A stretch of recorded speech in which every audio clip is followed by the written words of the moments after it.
everyone. I'm really excited to be here today with two of my colleagues. We're going to be talking a little bit about Women's History Month and talking a little bit about what it means to be a senior woman in an executive position here at Avid, what it means to be part of International Women's Day on March 8th, and how we really think about celebrating women in the workplace and in life. One of the things that's really important to think about is this concept of gender equal, and what does a gender equal world really mean to us? And I thought I might start with Melissa Puls, who's our CMO, and ask her that question. What does a gender equal world mean to you? Well, I think in today's world, it's really important that we walk every single day in the shoes of we're equal. We're the same as everybody else. Yep. Yep. And I happened to grow up in a household where my mom was a chief marketing officer for a company called Kronos. I'm sure you ladies are familiar with Kronos. Yeah. Awesome high-tech company here based in Boston. And she taught me that there's really no difference between women and men in the workplace. And I am now a mom of two young ladies and also a 19-year-old boy. And, I've taught them the same thing. I want them to be empowered as a man to make sure that he's looking at women as being equal at all times, and also women feeling like there's nothing that we can't do. And there's always this concept that seems to come up around women in the workplace and work-life balance. And Kathy Ann, I know you've worked in this industry for a very long time, and you've worked all over the globe. Talk to us a little bit about kind of what that looks and feels like to you. Yeah, well, I will say that the industry, the media and entertainment industry, has come a long way. Yeah. Certainly when I started out in the late 80s, I remember that really 7 layers deep, it was all male management. There were certainly women in creative roles, producing roles, but in terms of senior management in the broadcast industry, there weren't any. So it was very tough. You had to have a thick skin. It's definitely evolved. And I think, the one thing that I found is that you had to have a good sense of yourself, right? Yeah. What you wanted to do, where you wanted to go, and just stay on that path. And the other thing is building really important relationships. There's no question that I had some really wonderful men that helped me on my journey during that time. And so that was fantastic. And I really learnt to work out who those men were, in the industry. And interestingly enough, then I think from there, it has been women that have, when you get success and you get momentum, making sure that you're bringing other women along as well. That was a really important part of that journey, is then me becoming that leader and looking for great talent to nurture and really deliver that message, which is there are no barriers, there is no glass ceiling, pretend there isn't, and find the people that you need to help support you in your career and help you on your way. And I think the mentality of having, pretend there isn't any barriers or boundaries. I mean, I can remember being a young girl around the dinner table with my mom, and she would never raise an issue that she was facing because she was a woman. It was just never discussed. So it wasn't until I actually started working with other women in the workplace that I was like, oh, maybe there are some unique challenges to being a woman in the workplace, because I just never even really looked at it through that lens. So that's one of the messages I say to women. Sometimes it's just in the mindset. Not to say that there aren't things that happen to women in the workplace that are, inappropriate and wrong and all of those things. But if your mindset is that there's no difference. Exactly. You can bring your best self to the table regardless of whether you're a woman or a man. Exactly. Yep, and I think it's interesting too when you think about bringing motherhood into it, right? Because I think for a lot of women in the workplace, when you become a mother, there are additional challenges, and how do you think about that in the workplace? You try to be equal and on equal footing and that sort of thing.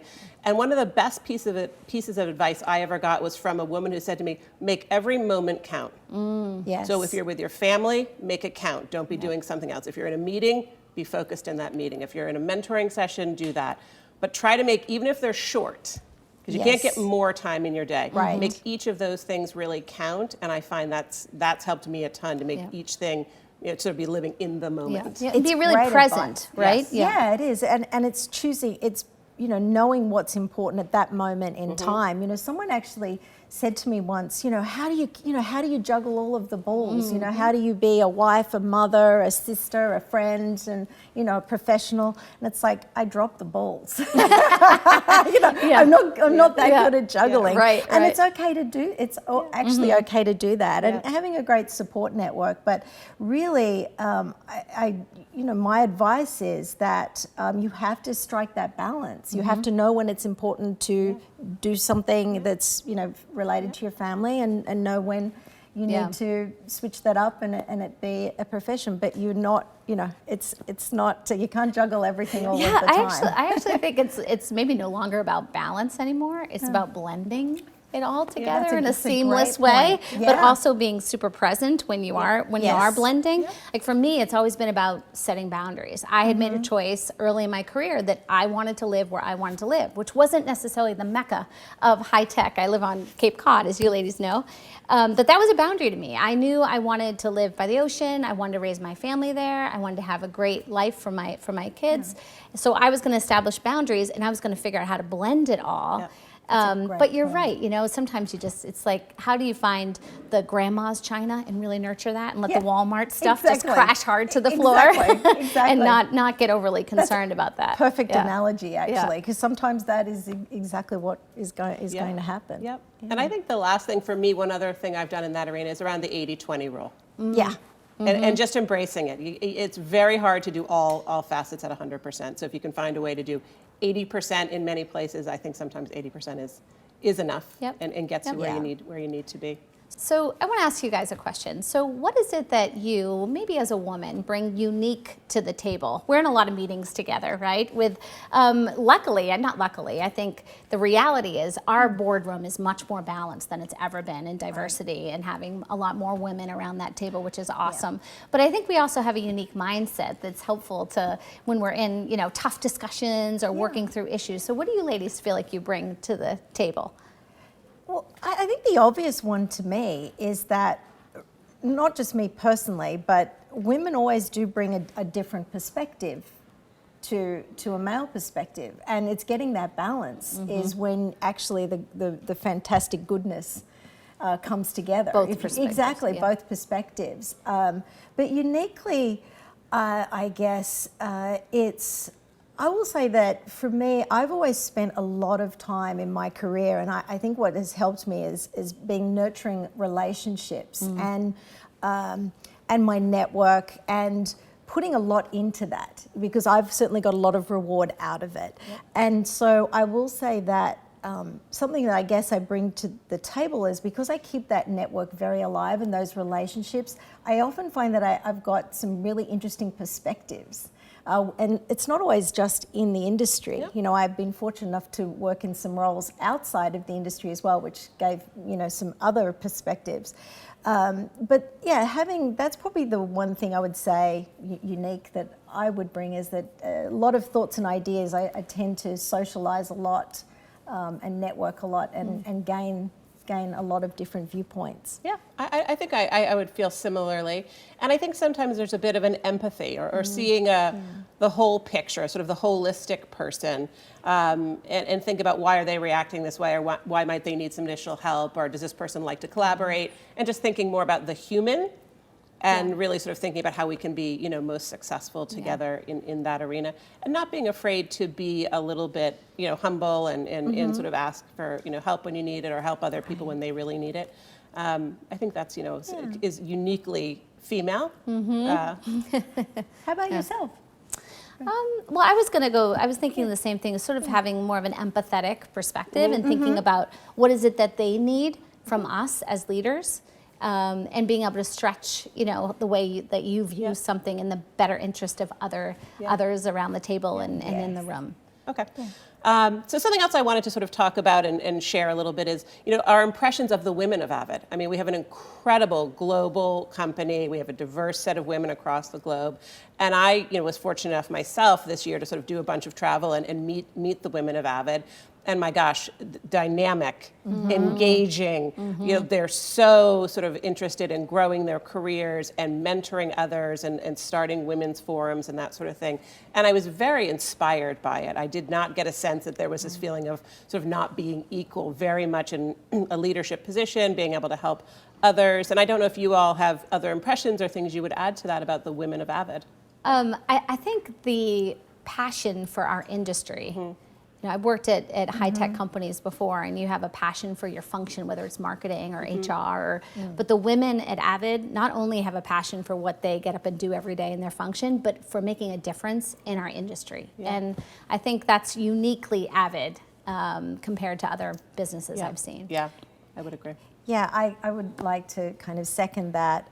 Given that it's been an industry that has struggled with equality, and it's now really, women are really finding their feet, and there are far more women in you know, fantastic roles throughout the industry.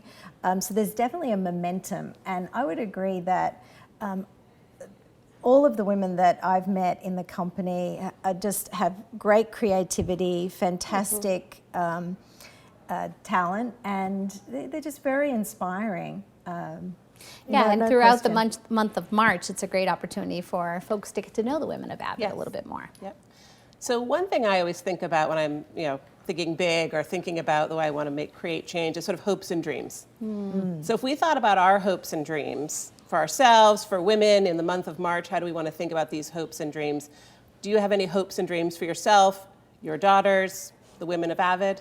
Yeah, I mean, my hope and dream is that, you know, we do have real equality, that it's a genuine, authentic, that we don't see, you know, men versus women or any other kind of diversity. We leverage the diversity for us as individuals, not us by women or men or any other race or any kind of thing like that. That would be my hope. Yeah, I think success for me is when you no longer have to have programs to promote women, that you've actually got the equality there, that there doesn't have to be a special focus on getting diversity, gender diversity, that it's just a natural thing. For me, that's like ultimate success.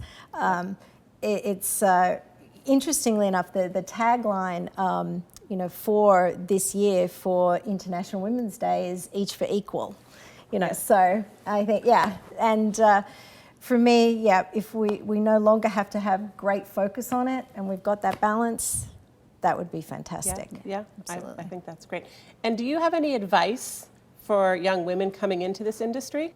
I do. I would say just be true to yourself. You know, know your worth, know your value, and that you know, there is no ceiling, and that there are a lot of men and women very, you know, passionate about getting to equality, and that stay your path. Stay there's true to nothing yourself. there's nothing you can't accomplish and do. Set healthy boundaries for yourself, and I don't think that's a woman versus man thing. I think that's just a human thing. Set healthy boundaries, but don't ever be afraid to go after what you want. No, I think that's great. This has been fun. Yeah. It's been great spending time with you and talking with you about your stories and hearing a little more about your experience as women in the workplace.